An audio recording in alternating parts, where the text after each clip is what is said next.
Hey everybody, it's Nathaniel Avila reporting from Dallas County, and I'm here with Ruby, also from Dallas County, and we come to episode 2 of this podcast. The whole 360. Mm-hmm.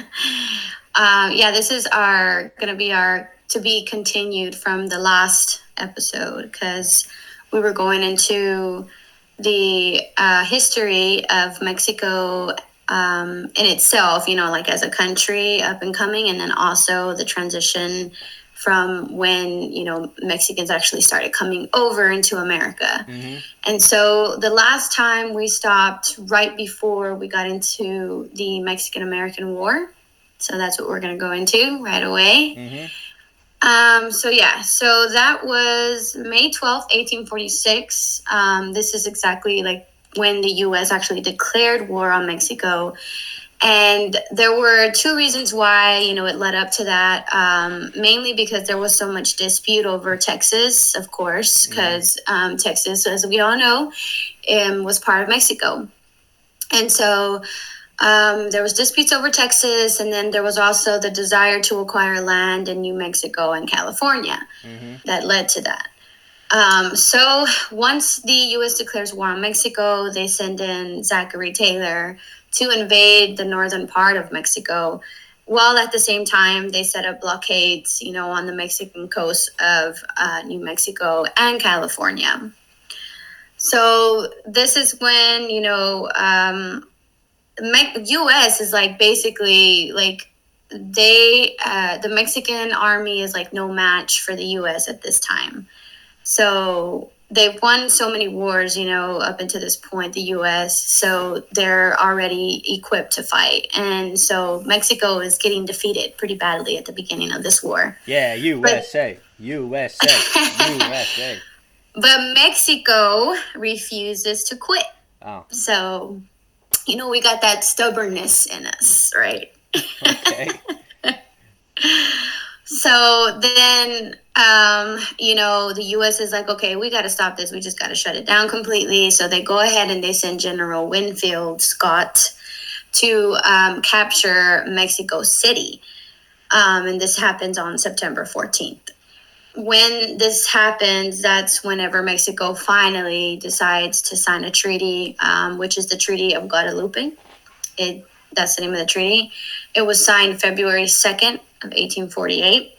So pretty much the war went on for like what, 2 years, from 46 to 48.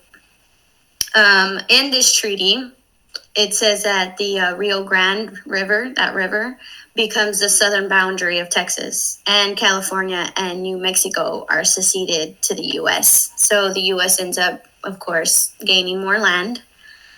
And the U.S. though has to pay 15 million as compensation for the seized land, which is basically half of Mexico's territory that they took away. Mm-hmm.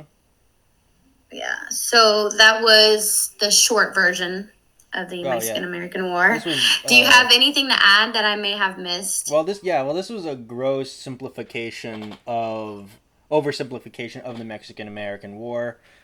We have both highly suggest that you like look into the many other aspects within this war because there's like a bunch of stuff that happens. But Well, why uh, don't you name like a couple of those things? Because like I wouldn't even know either. Or where could we go find them? um, I don't know. Maybe the History Channel has some good stuff. Uh, History. All right, so let's see. Yeah, so the Mexican American War is one of the most consequential events of Mexican Americans in the United States history, right? So in 1846, U.S. General Stephen W. Kearny marched into New Mexico, where he faced little resistance from the Mexican residents of Santa Fe. So, so we installed a local elite, Nuevo Mexicanos, as the head of the provisional military government, which largely placated the residents of the territory. Um, Right, because here we have, people who are living there already in New Mexico and California, and that's part of Mexico, right? Right. And all of a sudden they see, the U.S. troops, coming, and they're blocking their shit, so it's like, yeah, of course there's going to be stuff that happens. I'm sure that there's a lot of things that happened in New Mexico and California Mm-hmm. and all of that. So, yeah, Yeah. definitely look that up. Yeah, and also his first public speech to residents, Kearney's first public speech, he proclaimed the forthcoming equality of the American regime, claiming that both the strong and the weak, the rich and the poor, everybody is equal before the law and will be protected by the same equal rights. Do you believe him? No, because they were still grossly not specifically talking about African Americans Okay, yeah, true. and Native Americans, for Mm-hmm. that matter. Oh, yeah. So, So, yeah, that I mean, was. how can you say that and then, like, but they're like, but we all know, right? We all know who we mean, right? Wink, wink, right? We the Like, people. We the people don't mean all the people. yeah. So, anyway, yep, that was the Mexican American War. Now the Mexicans are out, the Americans are in. And that's pretty much where it stays for the rest of history. Right, but I want everyone to realize, that because a lot of people from, especially like in Texas, will sit there and say, "Go back to where you came from," and it's like, but this is Mexico. This was Mexico. Mm-hmm. Like, it was not the U.S. Yep. before, so Yeah, that we was were exactly where we were or we're supposed to be. yeah, that's what happened with my family. My family stayed in Texas back when it was part of Mexico, and we fought with the Tejanos. Really, Mm-hmm. wow, that's rich. Um, Mm-hmm. I was gonna say something about Texas specifically again. Oh, like imagine if there was like an alternate universe where they didn't win, like the US didn't win and Texas was still a part of Mexico. Yeah, I wonder if there's like that an alternate history hub because there is a website or a YouTube channel called Alternate History Hub which does things like that. Let me see if they have Oh, one for yeah. neat. I did not know that. That's so All cool. alternate history hub. They have like a bunch of stuff like that. But it's basically like theories, right? I mean, Yeah, I can only Texas theorize. remains Mexico. Let me see if that is a thing. Um, yeah, here it is. What if Texas lost the revolution? So yeah, there's one. We'll link it in the description. We'll see what they have. They also have one about what if Texas remained its own country. Oh gosh, yeah, I remember that short period of time when was its own, like it didn't belong to the U.S., it didn't Hmm. belong to Mexico, it was its own Oh republic. yeah, and then we were like, oh, we can't do this. We need help. So yeah, so the Mexicans are out, Americans are in, and that's how it kind of pretty much stayed. So that starts what is known as the early American period. So the early American period in the U.S. Southwest was a period marked by violence and land loss. Because what else would it be? Right. So That's under what everything mainly in history is composed of. under the terms of the Treaty of Guadalupe Hidalgo, all Mexicans were granted formal citizenship rights as American citizens. Yet widespread dissatisfaction emerged amongst the Mexican Americans. So, despite the treaty pledges of full equal citizenship, rampant discrimination and violence were immediate and widespread. So, yeah, I see you shaking I'm your not heads. proud of you guys. I'm not proud. Yeah. So what happened? So it looked like whoever was living in these areas automatic American citizens, but even that didn't really help. Because Um, there was still discriminate. Yeah, they were yeah, still discriminating against them. yeah. So yeah, keep in mind, during this time, Mexicans were viewed as the enemy, which would eventually like the same thing how we would view the Confederates, and then the Nazis or the Germans, and then the Nazis, and then the Soviets, and then Al Qaeda, and then ISIS, and then I don't know who it is now. But that's how they were viewed. They were viewed as amongst that group. Okay. Now it's anti-vaxxers spreading misinformation. I guess. So, yeah. Misinformation. Misinformation, Yeah. period. So, realizing that potential dissatisfaction which the former Mexicans would face as American citizens, Mexico's president, Jose Joaquin de Herrera, issued a recolonization plan in August 1848, which promised economic resources for land for any former Mexican who returned to Mexico. So, Mexico was like, "Hey, come back to Mexico, and we'll treat you right. We'll give you the good stuff." Would you take that offer? I don't know because I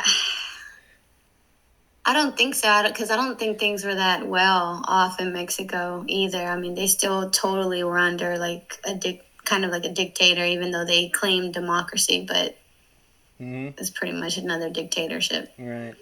So the commission hired 3 commissioners to recruit repatriates. Father Ramon Ortiz y Miera, the New Mexico commissioner, encouraged resettlement by criticizing the inferior status of the treaty citizens. So such arguments had a strong resonance for the former Mexicans, as 25% of the country's Mexican American population repatriated after the war. So a quarter of them did. So yet the United States, despite guaranteeing the rights of former Mexicans to return to Mexico, developed legal arguments in order to institute formal barriers against this resettlement movement. So the U.S. Secretary of War George W. Crawford even claimed that repatriation was prohibited because New Mexico served as the primary buffer between American settlers and indigenous groups. So the U.S. believed it was in their best interest, if the treaty citizens remain in the U.S., to remain a civilized presence in the region and protect against native encroachment.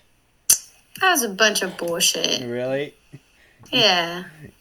So if you're wondering why we have like such harsh borders, that's why. To keep the Mexicans in. Yeah, not out. So, in 1850, the U.S. Census counted approximately 80,000 Mexican treaty citizens living across California, Texas, and New Mexico. They skipped over Arizona, but, who cares? It's just desert anyway. Right? So, New Mexico was the largest United States territory at the time, with around 61,547 inhabitants, about 75% of whom were former Mexican citizens. So the majority of Nuevo Mexicanos lived in rural communities with populations with fewer than 1,000 people. So according to the 1850 census, the 3 most common occupations held by Nuevo Mexicanos were farmer, laborer, and servant. So, wow. Sounds a lot like the same thing. Yeah.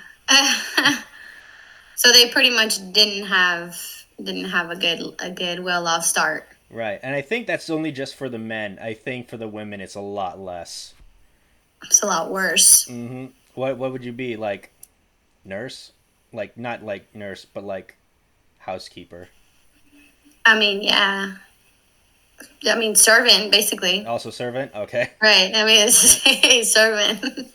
So, in South Texas, Tejanos lived in a 3-tiered society. So there was like a society thing. At the top were the landed elite, who owned huge ranchos, many of which had been granted by the Spanish colonial empire and turned into haciendas. The elite retained their economic dominance through cattle ranching.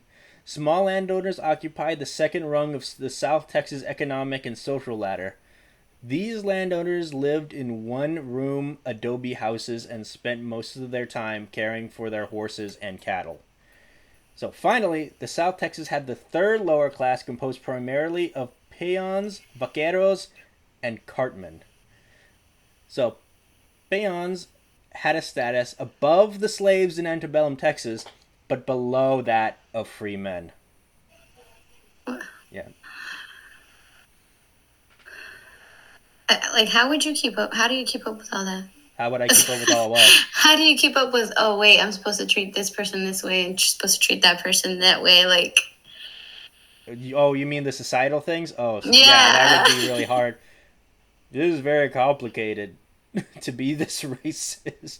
right. Okay, so peons worked at a direction of the patrons, planting and harvesting crops, herding goats, digging wells, and doing any sort of manual labor necessary. So they lived in tiny one-room haceles, huts with walls of mud or any other material available, and thatched roofs. So Anglo migrants to Texas believed that the haceles were evidence of the Tejano's subhuman and primitive nature. What? How were they subhuman and primitive? Because they Just lived in huts. because they lived in huts. Yes. There's no other way. If you wanted to see what one looks like, let me show you. And then the vaqueros were basically the cowboys. Yeah. The first Yeah. cowboys. This is how it looks like. Mm. That's pretty much where they lived. Well, I mean, they didn't have a choice, did they? Not really. So Yeah, I heard that cattle ranching was like people were getting rich off of it in the South because so many people in the East were demanding cattle, like meat, like they wanted meat, they wanted their steaks. yeah, we need the steaks. Yeah. So meanwhile, in California, native-born Californios mostly lived in small farming and ranching communities in the South. The two largest cities in 1850 were Los Angeles, with a population of 3,500, and Santa Barbara, where 1,185 people lived. While the elite Californios, such as Pablo de la Guerra and Luis Maria Peralta, held political and economic power in the state, they represented only 3% of the population in 1850. So the vast majority of landed Californios were subsistence farmers who based their livelihood on their small plots of land. In the southern coastal regions, business ownership and manual labor were also common occupations for general Californios. For the indigenous people of California, oh geez. So the Treaty of Guadalupe Hidalgo's failure to ensure full citizenship and protections had dire consequences. They were subjected to systematic genocide funded by the state of California. So the California genocide killed around 90% of California's native population during the early American period, clearing the way for full-scale Anglo colonization. And that's why we say stolen land and colonizer. Mm-hmm. And then Because those are the correct terms. Yeah, they killed 90% of them. So that's no bueno. So what do you think about like the Mexican American politicians only representing only 3% of the state? Only representing 3% of the state at that time. Yeah. When there was so many Mm-hmm. of the people there. Right. Well, that's not fair. That's not enough representation at all. Right. So over time, so the social, economic, and legal position of Hispanic Mexicanos diminish, largely through political disenfranchisement and large-scale land loss. So these two processes were facilitated through the elimination of political, linguistic, and property rights. In 2 decades, Anglo-Americans seized complete control over apparatuses of political power across the U.S. Southwest. So now you gotta remember that this is also, you're talking about the area where the rise of the KKK began once they freed the slaves. Right. Freed the slaves. Why in quotes? Because they were not free. Oh, okay. Even after they were freed. Mm-hmm. So yeah, listen to this next story. This next story is kind of sad. You ready to hear it? Sure. Is that a yes? Is that a super yes? So, It's not a super yes. I don't want to be sad. so Jose Manuel Gallegos was sworn into Congress in 1853 as the first Nuevo Mexicano territorial representative to Congress. Hooray! Good job, Ruby. You did it. Oh my god. What? I want to. I really do want to sometimes. To run for Congress? Something. I just found out yesterday that the senator has no term limits unless somebody like challenges the seat. So Ted Cruz could essentially be senator forever Oh, yeah. if no one ever runs against him. And I'm like, that's not okay. Do you think O'Rourke would ever run against him again? Because I know he tried that one time. They got really close. I think O'Rourke is trying to gain traction to go against Abbott for Abbott? governor. Okay. Yeah. Well, I think he's gonna do that. that's I hope good he does too. that. That's good too. But someone definitely needs to run to fucking get Ted Cruz out of his seat. Mm-hmm. Because he's another one that we need out of there. Yeah. So, but the only thing is, this Gallegos guy, he only spoke Spanish. He could not speak English. So, which was not a problem for his first two terms. After he successfully ran for re-election in 1856, however, his bilingual opponent, Miguel A. Otero, contested the election results. So he lost again. But this Otero guy contested the election results. So Otero claimed Gallegos' inability to speak English disqualified him. So Gallego made an impassioned self-defense in Spanish in the House floor, where he protested the disappointment he felt from the sneers of his colleagues. Nevertheless, Otero's bid was successful, and they overturned the election, and he replaced Gallego as a territorial representative of New Mexico. That sounds like a cheat. Mm-hmm. So he lost the election only on the... Mad sus. So he only... He won the election, fair and square, but they overturned it only on the basis that he couldn't speak English. Yeah. How does that make you feel? Yeah, that's definitely, like I said, it's sus. Definitely sus, because that's cheating. Mm-hmm. So, California's first U.S. Senator, John C. Fremont, introduced legislation for the federal government to arbitrate land claims settlements. So, after the removal of Article 10 from the Treaty of Guadalupe Hidalgo, treaty citizens were stripped of any formal protection of their land rights. So after gold was discovered in Sutter's Mill in Kelowna, California in 1848, a massive migration flooded the state, sparking the gold rush. By 1852, the population of California had grown from 8,000 in 1848 to 260,000. That's a huge thing. So these gold miners were largely landless and asserted ownership over California lands.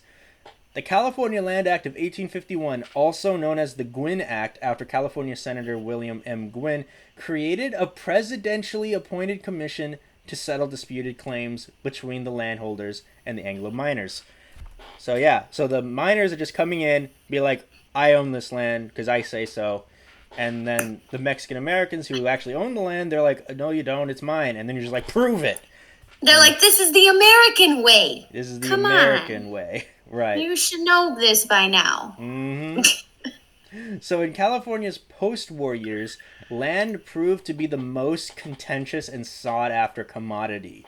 So the California Land Act of 1851 established a commission to determine the validity of Spanish and Mexican land grants. In order to prove ownership of the property, landowners needed to provide both evidence of the initial grant as well as submit proof that they had made structural and pastoral improvements to the land. If they could not... What the fuck? If they could not prove, Anglo squatters were free to claim ownership if they had improved the land, and which is a contentious claim which is often difficult to disprove. So, what do you say about that? They made it super hard. Like, imagine you fucking living at your house and they come and they tell you, oh, you gotta prove that you bought this house. and give me all this paperwork and update all this shit like right now, or else they're gonna take it over. Like what? Like this is my house. Actually, I think it's mine now. Unless you prove that it's yours, it's mine. Like I don't have to prove shit. I was here when you got here, meaning I was here first. I don't know. I need you to see your receipt. And then he puts like his feet up on your table. Literally, there's nobody else here but me. Like this is my house. Okay. So additionally, because of any of the initial Spanish and Mexican diseños grants were vague, merely describing the natural boundaries of the property, contestants over the boundaries of ranchos were difficult for the Californians to prove. So all documents submitted in support of the claim also needed to be translated into English. Some firms like Halleck, Peachy, and Billings gained popular reputations as friends to the Mexicans. So, for helping the Californios navigate the new American court system, but most land lawyers use the situation to their advantage, drawing out the cases and charging exorbitant fees for their services. And not winning either. Yeah, I mean, they don't care. Yeah. As long as they get the moolah. And in most instances, land claim cases often prove simply too expensive for most Californios to litigate. So while the majority of the cases were ultimately ruled in the favor of the Californios, the average wait time for a case to be resolved was 17 years. Jesus. They know this is not logical, right? Like, they know that they're just being stupid, right? Yeah, because... Like, tell me this is just them being fucking bullies. Yeah, and then it's basically like you said, somebody comes in and they're like, okay, we'll get it resolved in 17 years. So, Yeah, what the fuck do I do in the meantime? Well, have fun, roomie. Looks like we're roommates now. I don't know. That's not my problem. Looks like we're roommates now. So, let me see what else happened. Yeah, I hardly think there was a situation where they were like, yeah, let's be roomies. No. Really? They're like, get out. This is my house now. Like, yeah, get the fuck out. Okay. During that time, most California's families were forced to sell portions of their property to pay for their attorney's fees. In addition, all land commission hearings were held in San Francisco, which created an additional and expensive barrier for Southern California landowners. Mexican-American landowners, in general, face often insurmountable odds in proving ownership of their lands, which some argue was the intent of the convoluted system. I would agree. I would too. Mm-hmm. Mariana Guadalupe Vallejo wrote, "It requires a lot of work and money that I don't have to create a possible witness and afterwards to pay for notarized affidavits and English translations for each." So that was what one person said. So some Californios, however, attempted to use their positions to influence and power to fight against legal discrimination. Pablo de la Guerra, a Santa Barbara landowner, asserted his political influence as a state senator and then lieutenant governor to vocally critique the American legal system, which treated Mexicans as a conquered and inferior race. So basically, they've been doing us dirty in the U.S. This is a long time. So De La Guerra, political influence... Oh, no. De La Guerra complained that the testimony of white people was taken more seriously in the court system than that of Mexicans. He said, "A disgraceful distinction between white testimony and ours was indelicately paraded." So De La Guerra would have to fight even to maintain his right to hold political office. The landmark case, The People versus De La Guerra, decided that despite charges otherwise, De La Guerra could hold political office in the United States. Nevertheless, Anglos came to dominate the political and economic landscape of California, as not even one Mexican family retained their wealth in the early American period. So remember all those families that I mentioned that were given a bunch of money? They're all poor now. They're all given. They're all they all all their money was taken. They had to use all their money to prove that they fucking had that it was their land. Yeah. Mm-hmm. So in Texas, land grants were never subject to a federally legislated commission. Because Texas had attained statehood in 1845, it retained jurisdiction over the entirety of its border regions, and thus claimed exemption from the Treaty of Guadalupe Hidalgo. The Texas state government thus took the matter of land grants into its own hands, when Governor Peter H. Bell appointed William H. Borland and James Miller to determine the validity of Spanish and Mexican land holdings in the state. At its first hearing in Webb County, the Borland-Miller Commission faced significant opposition from the local Mexican-American landowners who claimed that the commission had been established in order to seize property of Tejanos and take away their full rights. What do you think?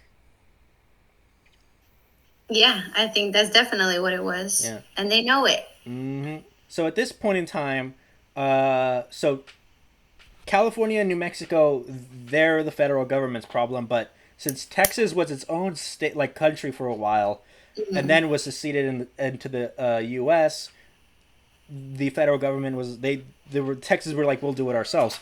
So this is what's going on. So it's not a federal issue; it's a state issue in Texas.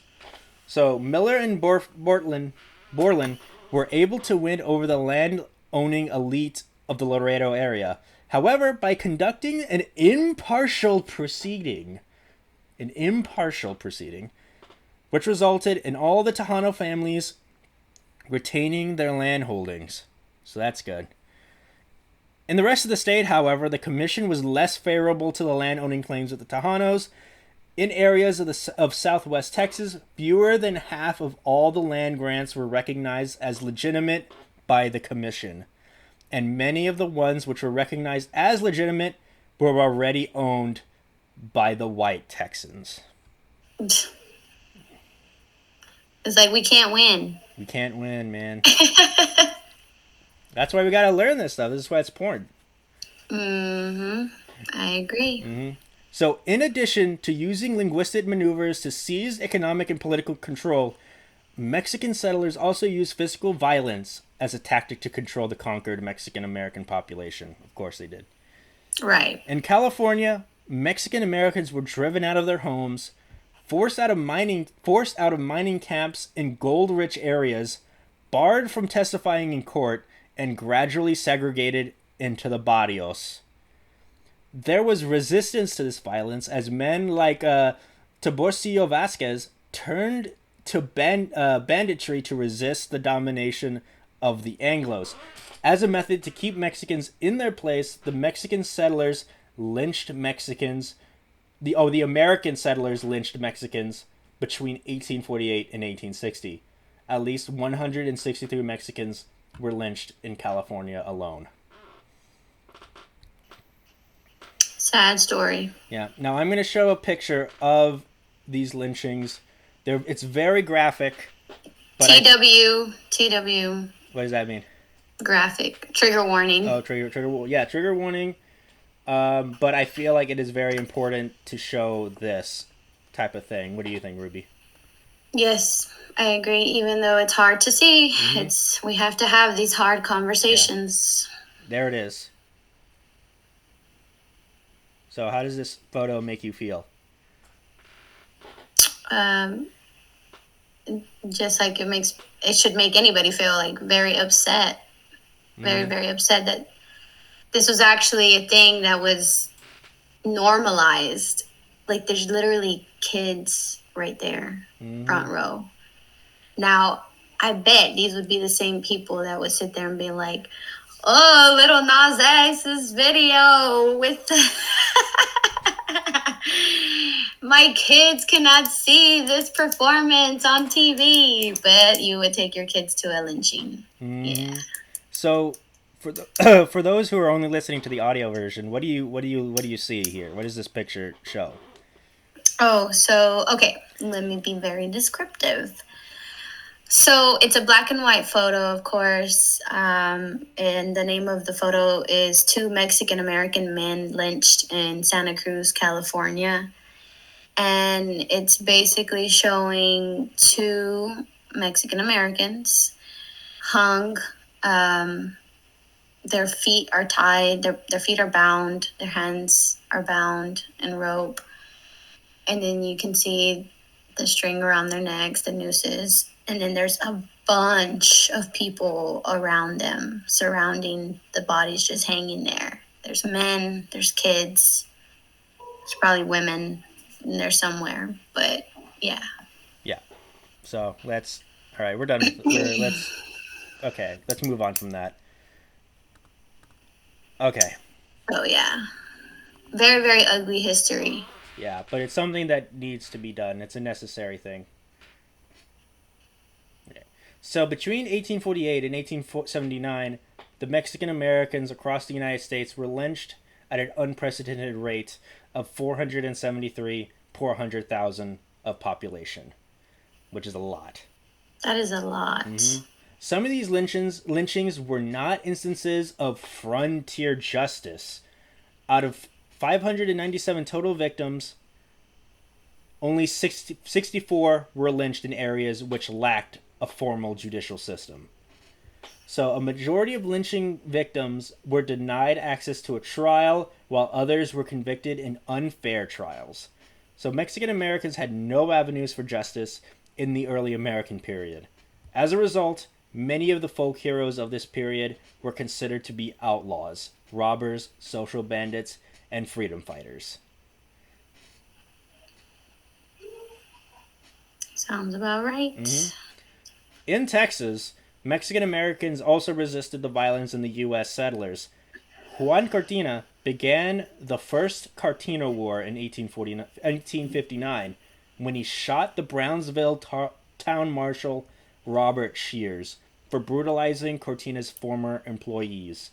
Cortina raided and occupied the town with a squad of armed men, and they held the city for several months until they were attacked by a joint effort between the Texas Rangers and the U.S. Army. Led by The Texas Rangers. do you have some opinions on the Texas Rangers? I read some history on the Texas Rangers. It's very, very bad. And they were led by John Ford and Samuel Heinzelman. So the final battle was fought in March 1860 when Cortina was defeated. Yeah. So there goes that. I mean, I'm sure that there was going to be uprisings. They expected that, but I think it's really, really, how do I say, hypocritical or ironic. I find it like disturbing, I guess I should say, that they would make up these laws that would excuse Anglo Americans from massacring, like killing people. Like how you say, like frontier justice. Yeah. Like they're just gonna make rules and laws that are in their favor. Right. And it's just like we see that today still. Right, exactly. So now we're done with the early American period, and we're going to move on to the next chapter in Mexican American history, the late 19th century. Yeah. And you know what was the first thing to occur in the late 19th century? Was it something bad or something good? It was the American Civil War. Right.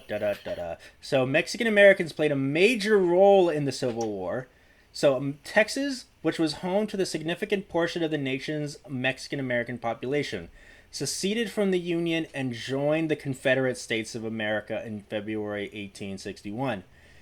In the Arizona and New Mexico territories, many elite Mexican American families held views sympathetic to the Confederacy. So in New Mexico, wealthy Mexican Americans' crop farm families openly supported the slave owners of the South, perhaps due to their own reliance on the forced labor of Native Americans. Yep. So, You want evil, you're the same evil. Y'all are, gonna definitely support each other. Right. So across the country, Mexican Americans felt resentment toward the U.S. because of the racial discrimination they experienced after the Mexican American War, like the instances we just said. So as a result, the result was a mixed dispersion of support and opposition toward the United States. So in New Mexico and California, support among Mexican Americans was split. So many wealthy landowners in southern New Mexico supported the Confederacy, while most northern New Mexicans fought for the Union. In California, support tended to be stronger in northern California, while many Mexican Americans in southern California leaned toward the Confederacy. Nevertheless, California remained in the Union. So, if you were in that position, Ruby, where would you lean? Union, baby. Union? A lot of us would love to say we would be on the right side of history, but after it happened, but during the whole thing, you think during so? the whole thing, I'd still be Union. Despite all that stuff that the Union did to you guys? No, I mean, like, if I didn't have a choice. But you do have a choice. If I have a choice, I wouldn't be fighting, period. Oh. Okay, if you didn't have a choice, you would not gonna go get killed for them, like, over that. Like, I mean, like, Mexican Americans, like you said, were treated like shit. Mm-hmm. Basically, they were lynched. They were killed in big numbers. So, yeah, if someone were to come to me at that point and say, hey, you want to join this war? No, thank you. I'm already at war every fucking day of my life. I mean, like, for support. Would you give the Union your support? Be like, Union, they're good. I give them a thumbs up. Well, the thing is, like, you would have to know at that point, like, what each side was trying to accomplish, right? Mm-hmm. So, of course, I would weigh out the pros and cons, and I think I would more than likely end up supporting the Union, because if at least getting, rid of slavery, would be a thing that the Union wanted to achieve, then I feel like it'd be a move in the right direction at least. Mm-hmm. Yeah. Yeah, the whole, like, slave thing is a deal breaker for you. To keep, Yeah. yeah. So the Confederates, however, believed that opening a route to California would aid their cause. So in summer 1861, John R. Baylor led the Confederates to Mesilla and declared the southern portion of New Mexico as the Confederate territory of Arizona. He then marched into Tucson and declared southern Arizona the 2nd District of the Arizona Territory. In response to this aggression, President Abraham Lincoln appointed Henry Connolly, an Anglo politician who married a Mexican-American family, into a Mexican-American family, as the territorial governor of New Mexico. Inspiring confidence amongst the Nuevo Mexicanos, the Union Army was soon filled by Mexican-Americans recruits, so that's great. So the we'll see. Mm-hmm. They would have been just like I would have said. Mm-hmm.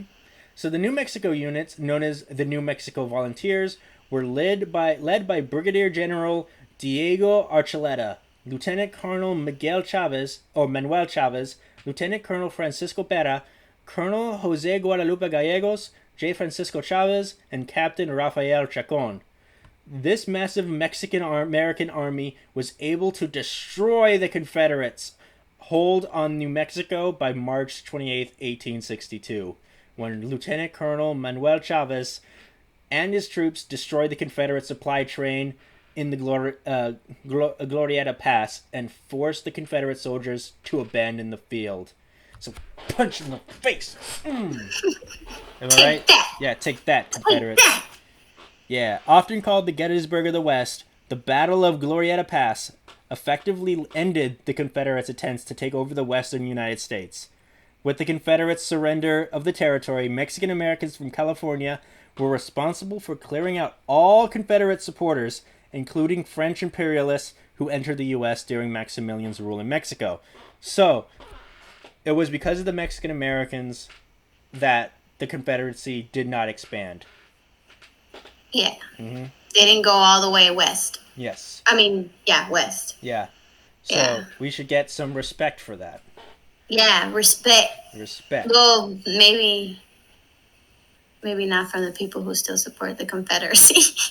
That doesn't exist. Yeah, be like, it's my heritage. Well, stopping you guys isn't part of my heritage. Oh! Ooh, I love this. We're getting pumped up. Okay. History. So, as the last Confederate stronghold of the Southwest, Texas played a major role in the Civil War battles. Wealthy Tejano ranchers such as Santos Benavides were the strongest Texas supporters for the Confederacy. Nevertheless, many working class Tejanos fought for the Union Army as they had no interest in living in a social system predicated on unfree labor. So some Tejanos, such as Antonio Ochoa, had fought against the Texas Confederates from the time of secession. In 1861, Ochoa and a group of 40 men marched to the Zapata County Courthouse and sought to prevent the town officials from swearing their allegiance to the Confederacy. Ochoa and his men were immediately attacked by Confederate troops and forced to flee into Mexico. There, they met and recruited Juan Cortina, remember him from earlier? Mm-hmm. So, who'd been forced out of Texas at the end of the First Cortina War. So, Ochoa and Cortina together launched multiple military and economic attacks on South Texas, targeting supply lines and even assassinating a Confederate county judge. So, after each attack, they fled back into the safety of Mexico, waited for a short time, then moved back into Texas for the next attack. This continued. What? That's funny. That was tactical. Well, the old hit and run. Yeah. So let me see. Yeah. So they put a Floyd Mayweather. Okay. Hey. Is that what it's called? Because he's always like running and he's on the defensive and he hardly attacks. Yeah. So this continued until Ochoa was executed by the brother of Santo Benavides. So, the final battle of the U.S. Civil War was fought in Texas 1 month after Robert E. Lee's surrender at Appomattox in April 1865. Union forces marched toward Brownsville. Tejano Confederates responded near the mouth of the Rio Grande and attacked the Union soldiers. While Confederates won this final victory, they were ultimate losers of the war. So all told, an estimated 20,000 Hispanic soldiers fought during the American Civil War. Wow. Mm-hmm. Yeah. So that was the end of the Civil War. Now we're going to move into the next part, the Reconstruction era. So despite the significant contributions of Mexican Americans in the Civil War, the community faced a resurgence of discrimination in the Reconstruction era. In the 1870s, the New Mexico Territory saw a massive influx of white settlers and land speculators. So the territory legislature, fearing a gold rush-style land grab, petitioned Congress for protections. So in their 1872 memorial to Congress, the New Mexico legislators argued for a change in federal land laws, which stipulated that in the case of a dispute, the owners of the land must present evidence of the original land grant in both English and Spanish. So we're back to that again. So the legislators argued this provided an undue burden to Nuevo Mexicanos since in the territory, very few understand the English language. As migration increased over the course of a decade, the legislature issued more memorials stressing the need for a board of commissioners to settle disputed land claims. So what are you thinking? Yeah, they definitely had an issue with that, and they started it because they were the ones that started that whole trend of taking over other people's lands. Yeah. But yeah, it seems like that's the burden always rests on the actual landowner. And they knew that what it did before, they knew that it was hard for them to prove it before, and they ended up winning. So they're just going back to that tactic again because they know that it's effective. Right. And what do you think about the whole, like, we did all this stuff for them in the Civil War, and now it's back to business as usual? It's the same that they did with the African Americans who fought in the Civil War and were promised freedom and all this other stuff. And they get back home and it's the same shit. I think it They're was, still yeah. discriminated against and everything. Also, I think it also had to do with Lincoln getting killed. Also, That something to do with too. it. So in Texas, despite disputes between Tejanos and white Americans resulted in an open racial conflict. The Skinning Wars, also known as the Second Cortina War, erupted in the 1870s. After the Civil War, Texas ranchers found themselves with a massive surplus of cattle, and this resulted in a precipitous drop of the price of beef. So the cost of cowhides, however, remained relatively high. Because of the high price of hides, disputes soon emerged over mavericks, which in this period were often left to grange in the open range. These disputes resulted in skinning raids, where young Mexican men would round up disputed herds of cattle and skin them all at once.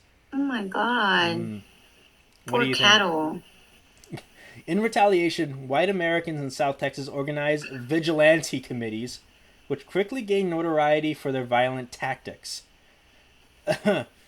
In Corpus Christi, the Anglo Vigilante Committee raided Tejano ranches where they would kill every Mexican male, burn down all their buildings, and force any survivors across the border to Mexico. What the fuck?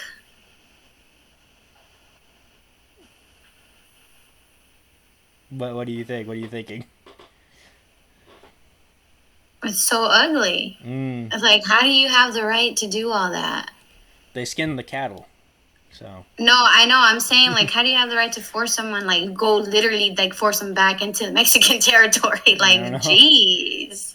So, Texas Ranger Lender H. McNeely, a former Confederate, imposed punishment against the Tejanos who believed were responsible for the raids, formally ending the race war. So, in West Texas, violent ethno-racial tensions exploded by 1877. In September of that year, San Elizario District Judge Charles Howard sought to charge collection fees from Mexicans, Tejanos, and Tiguas when they harvested from the local salt beds. So the residents were outraged by the fees, as the salt beds had been considered a public resource for many generations. After Howard arrested two residents who tried to collect salt without paying, the residents revolted against Howard, known as the San Elizario Salt War. This revolt resulted in the death of Howard and four other white Americans. In response, the white residents of San Elizario called upon the Texas Rangers, who, along with the U.S. Army, suppressed the rebellion and reasserted Anglo power in the region. Sounds like white supremacy. Yeah, you're noticing a pattern here, right? Right. Every time we try to fight back, they come up out with 3 times the power and be like, squash you. Yeah. So further south, Richard King continued to actively consolidate the King Ranch in the late 1870s, usually through violent and coercive tactics directed against his Tejano ranchero neighbors. In 1878, one newspaper commentator complained that King's neighbors mysteriously vanish whilst his territory expands over entire counties. So, King, however, did not work alone. As his wealth grew, so did his political influence in the territorial consolidation of Texas. Ranch land was made possible through the Texas Rangers. So the Rangers in this period took violent measures against Tejano ranch owners to scare them into selling their land. In fact, the Rangers were known popularly in the late 1870s as Los Riches de la Canena, an allusion to the belief they acted as King's private security force. Wow. So this is where I'm going to say we should petition the Texas Rangers baseball team to change their name. Yeah, even like more than we did that already with the Redskins, the Washington Redskins. Right. They finally conceded and changed their name. Right now it's called the Washington Football Team now. They're still waiting on an actual name. So let's see. Yeah, a bunch of stuff, guys, that was not in your history book. You hear all these wars going on and stuff like that. The Never in the critical history race theory. book. We shouldn't teach them in school. We That's how it shouldn't sounds. teach the truth. The entire That's what history it book sounds like to me. that says the entire history book should say America is awesome and always Yeah. will be. So, in 1880s, for Mexican Americans was a period of substantial change, marked especially by the emergence of the Southern Pacific Railway. Now this is known as the Gilded Age. So we're past the Reconstruction era. Now we're into the Gilded Age. So in El Paso, the Southern Pacific reached the city in 1881, at which point it birthed an immediate economic and industrial revolution, as new industries emerged in mining, smelting, and construction. The economic boom was felt throughout the U.S. Southwest and northern Mexico, and it brought new national Americans. And it brought new national and transnational migrants into the region. So, in addition to Mexicans entering the U.S. from Mexico, Chinese laborers came from San Francisco, African Americans fled from the Jim Crow South, and whites came from the East Coast just to see what's going on. So, the influx of new capital and migrant labor into the region helped transform Texas from a barren terrain into a hub of international commerce, and El Paso emerged as the region's primary economic hub and an international commercial depot. So, nevertheless, racial violence continued. Mary Jacques, a British tourist who spent 2 years in Central Texas in the 1880s, wrote that the murder of Tejanos carried a sort of immunity with it, as Mexicans appeared to be treated like a dog, or perhaps not so well. Treated like a dog sounds more like it. Yeah. So, what do you think? So this British person is looking as an outside observer wrote that. So what do you think about that? I mean, what do you mean? What I think about that? Is bad? Yeah. Okay, so migration into the United States in this period was also soon complicated by racial restrictions. At the same time in its history, the U.S. barred an entire national origin group from immigrating when it passed the Chinese Exclusion Act in 1882. This caused difficulties at the Mexico-United States border, since the act officially excluded Mexicans of Chinese descent from entering the U.S. as well. So Chinese inspectors were hired by the United States Customs Service to inspect immigrants at ports of entry in the Southwest. So while to determine if they were Chinese? I guess so. How do they determine that? They're gonna take blood samples or something, or they're just gonna look at them and be like, "Oh yeah, you're Chinese." Yeah, they're gonna send it off to Ancestry.com, 23andMe. What the fuck? While official U.S. policy was to deport all ethnic Chinese immigrants to China, migration policies were slightly revised for Chinese Mexicans who were deported to Mexico instead, if they held Mexican citizenship and had lived most of their lives in Mexico or were married to Mexican nationals. So this Chinese inspection force would grow into the U.S. Border Patrol. So it's not because of drugs? No, it was to find out Chinese people from Mexico. You see, guys, finding out some stuff here. So some real good stuff. So these continued indignities suffered by Mexicans and Mexican Americans did not go completely ignored. However, in 1885, Maria Ruiz de Berton, a Californian Mexican American, published The Squatter and the Don, a novel set in 1870s San Diego County, where a fictional Amaro family clashed with Escuatas, Anglo-Americans who improved the Amaro family ranch in order to lay legal claim to the land. So, considered the United States' first female Mexican-American author, Maria Ruiz de Berton had been politicized through her personal experiences in California after the Mexican-American War. Before the publication of her novel, she wrote to her cousin, "It cannot be denied that the Californians have reason to complain. The Americans must know it. Their boasted liberty and equality of rights seem to stop when it meets a Californian.